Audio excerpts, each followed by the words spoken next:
नमस्ते साथीहरू, यहाँलाई मेरो सानो ब्लगमा स्वागत छ। यो चाहिँ केही पुरानो भिडियो हो। आज बेजिङमा चाहिँ हाम्रो चेतना सर भेटिनु भयो। चेतना सर, सर हेलो भनिदिनु न। नमस्ते। चेतना सरलाई हामी आज भेटायौँ है। अनि त्यही भएर बजार घुम्दैछौँ हामी। रेडियोमा काम गर्नुहुन्छ हैन? रोड त्यसपछि बाटो घुम्दैछौँ बेजिङ। खास गरी यो महिला सांसदहरू भिजिटमा गएका थिए महिला मन्त्रालयबाट। देखाइदिएको छु लाइभ होइन, माननीय महिला मन्त्रीज्यूको सचिवालयमा पनि थिए। भिडियो खिचेको पछि हाल्छ। बेलुकी पख चाहिँ हामी यसो बेजिङ घुमौँ भनेर त्यहाँको पब्लिक बस र भूमिगत ट्रेन चाहिँ चढ्यौँ होइन। बिर्सिसक्यो मैले त। चेतना सरले चाहिँ हामीलाई सहयोग गर्नुभएको थियो क्या। उहाँको पनि दिउँसो 2 बजीदेखि बेलुकीसम्म ड्युटी हुँदो रहेछ। अलमोस्ट राति नै भइसकेको थियो अनि हामी चाहिँ यत्तिकै घुम्नु बस्नुभन्दा चाहिँ घुम्न जाउँ न भनेर चाहिँ गएको थियौँ। मान्छेले मैले खिचिन्छ। यो चाहिँ हामी बसमा बसिसकेपछि उठ्यो हो। अनि बाँकी चाहिँ यहाँलाई मैले देखाउँछु है त। ल हेर्नुहोस् है त बेजिङ छ। हामी चाहिँ यहाँको लोकल बस चढेर घुम्दैछौँ। पब्लिक गाडीमा छौँ। पब्लिक गाडीमा यात्रा गर्दैछौँ साँझको समयमा। आज हाम्रो दुर्गा माननीयज्यू आउनुभएको छ। समयको सदुपयोग गरौँ ठिक हो। ठिक हो, किनभने एउटा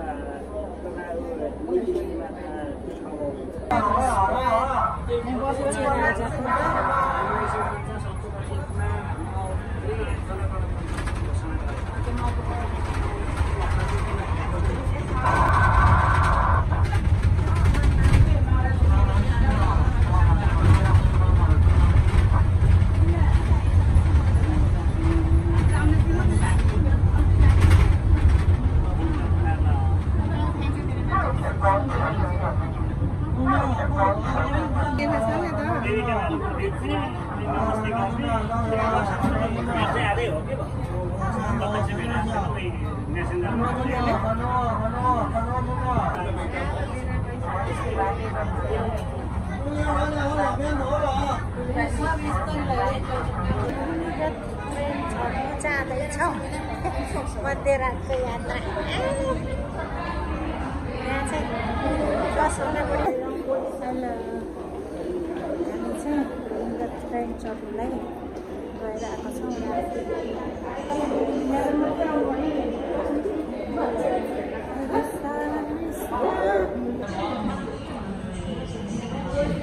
ट्रेन चढ्दैछौँ है। सिङ्गल जर्नी टिकट अरे इन्स्ट्रक्सनहरू छ। यो चाहिँ भूमिगत ट्रेन चढ्नु लागेको हामी। अनि यहाँ ट्रेन आउँदैछ।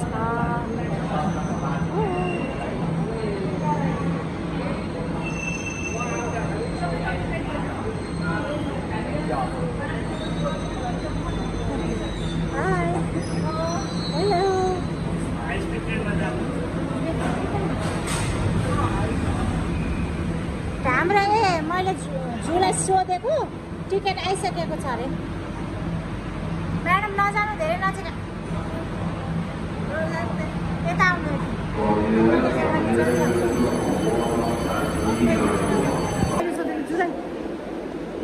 त्यहाँ सोध्नु न अहिले।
防潜水。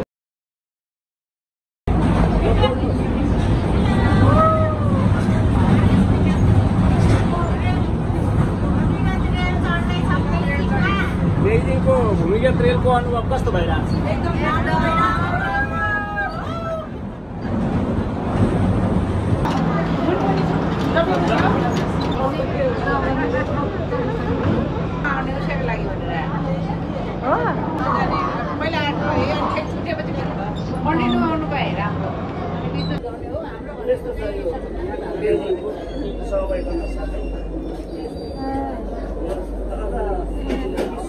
हामीलाई चेतना सरले यहाँको उसको बारेमा जानकारी दिँदै हुनुहुन्छ।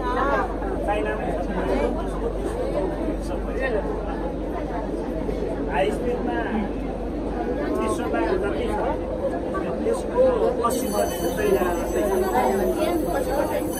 रातिको समयमा सुरु गरेको थियो जापानले हो। अब रेल त 18औं शताब्दीमा सुरु गरेको चाइना, त्यसपछि हाई स्पिड ट्रेन सुविधा राम्रो।